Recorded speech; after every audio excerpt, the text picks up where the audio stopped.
Hey everybody, I'm Andrew with the Geek Report, and I am here with Jason David Frank, better known to many people as the Green Power Ranger. Yep. Probably the coolest Power Ranger of all.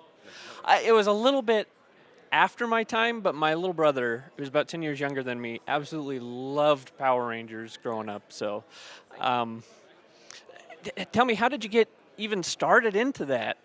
Well, like I was saying earlier, I trained at the age of 4. I was a martial arts master at the time, and they called for an audition, and they wanted me to do some acting. So I put my acting face on. It wasn't the best, but the martial arts at that time was I treated it just like a competition, and I just basically went in there and pretend that this was a competition that I was doing, and just kind of like I put it in my head like I was competing. So I went in there and just did the best I could, and it was like that easy. I reach out to a lot of fans too, and I'm very into social media. I love my fans. I love when they come to a Comic Con to have a one heck of an experience and cheering and just going crazy and all that stuff. And I'm dedicated. My wife's nice enough to, even on our anniversary, we did a con. So we celebrated our anniversary at a con and celebrate my birthday at a con. And we just kind of like, keep the fans involved in our life. And then I'm filming my TV show, My Morphin Life, right now as we speak.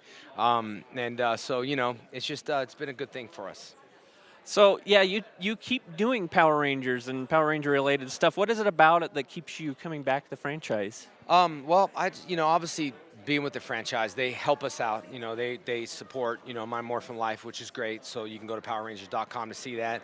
I've been loyal to Saban. I'm protective over the characters, but I'm protective over the whole entire brand. But there's a point where there's so many Power Rangers that it's hard to control what they do, and it drives me crazy because, like, for us, like, I try to be that superhero. Like, my Instagram is like PG-13. That's it. I'm not going to drop F-bombs, and I'm always out there. So now I'm kind of just relaxed. I'm, more focused to say, hey, it's not that anyone's doing anything wrong. It's just I have students. I have karate schools, Rising Sun Karate. We got over 1,000 students.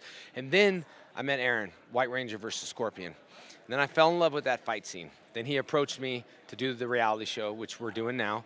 And then he approached me to do another project called Taze Cat and Operation Black Unicorn, which I was like, yeah, cool. And we did it, and it happened to be one of the best fight scenes that I've ever done.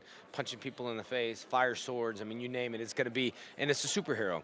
And so I kind of fell in love with that a little bit. I was watching it. My wife's like, you got to do it. And so we're going to unreveal that in October and probably launch that. And, of course, the reboot, they're obviously talking about me coming back into the reboot. So it's just a matter of how Robert's going to write the story or whoever's writing it and how it's going to go down.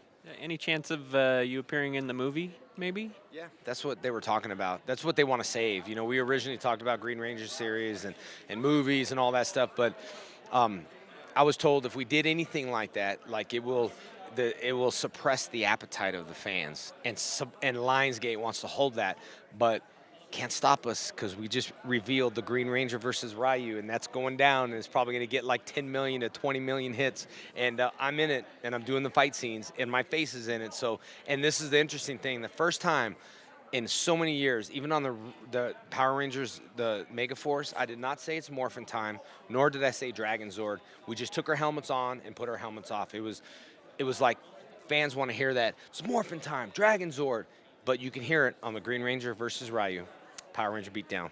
Sweet. One last question. You were kind of involved with Salt Lake Comic-Con from the very beginning. I know you were one of the very first people that Dan ever talked to. What is it about Salt Lake and Dan and Brian's enthusiasm for this that keeps you coming back and being such a staunch supporter of this? Yeah, I'm gonna tell you right now, it's Dan and Brian. They're genuine people, and it's not the standard promoters of, let me see your table. You don't have people, goodbye. They really genuinely care about you. I had altitude sickness last time, and Dan drove me to the hospital, and I said, look, Dan, I said, go take care of your business, man. I'll throw up on my own. I'll get IVs. No, you're important. And he took his time out of this big corporation of like tons of people, and that showed me that he really cared. And, I just think they're genuine people in Salt Lake City. It's a great, unique town.